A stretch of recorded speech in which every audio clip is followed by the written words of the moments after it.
expecting things to take a turn for the worst? I think that in an evolutionary way, over the next 1, 2, and 3 years, that there will be a turn for the worse. Yes, I think that there'll be an environment in which you're going to have excess capacity and debt restructurings and political issues entering into it.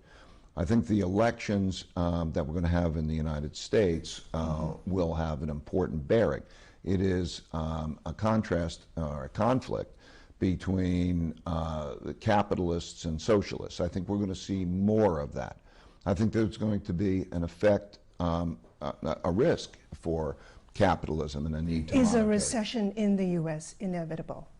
Well, of course, recessions are always inevitable. The only question is when. And I think that... Do you see one coming? Yeah, I think that in the next 2 years, let's say prior to the next election, there's probably a 40% chance of a recession. And I think that you're seeing this around the world. We're in Singapore. I think you could see that there's borderline a limited amount of growth. You could see it through Asia. You could see it in Europe, and you could see it in the United States. The Fed recently cut rates at the end of July. The first time it's done so since 2008.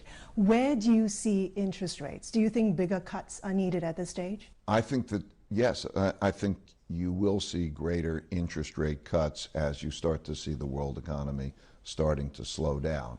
And I think you're seeing that being led now by the bonds. That, in other words, long-term interest rates are falling faster than short-term interest rates. And that is inverting the yield curve. And when that happens, it means that cash is more attractive than bonds.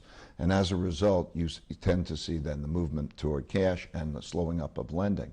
So we have a situation in which there's a lot of pressure to cut rates at a time where the economy yet is fairly operating at a fairly high level.